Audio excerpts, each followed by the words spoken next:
ГСП онлайн. Городские новости сейчас. Суббота, 14:00. Краеведческий музей. Мастер-классы по тестопластике и технике изонити. Тестопластика – это лепка из слоеного теста. Техника изонить – это изготовление картин с помощью картона и нитей. Сегодня темой мастер-классов стала подготовка к 8 марта и Пасхе.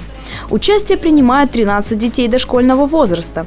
Из соленого теста дошколята лепят подставки для пасхальных яиц.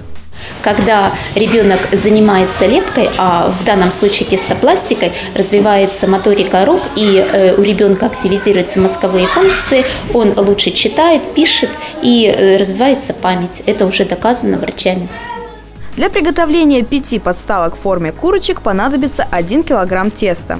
Рецепт основы простой. Стакан муки, полстакана соли и воды. Все ингредиенты смешать и покрасить, после чего можно начинать лепку. Для техники изонить материалов нужно меньше, только картон и разноцветные книги. Из нехитрых предметов дети смастерили сердечки. Особо сложных мастер-классов мы не делаем, потому что большинство в первый раз занимается техникой изонить. То есть вообще есть несколько разновидностей. Мы делаем самую простую – это картонка, надрезы и нить. А посложнее тоже картонка, иголка и нить. То есть с иголкой достаточно проблематичней. Если у детей возникали трудности в изготовлении подарков, им помогали самые близкие люди – родители. За 30 минут дошколята успели приготовить открытки для своих мам и подставки к грядущей Пасхе. Посетить мастер-класс может любой желающий.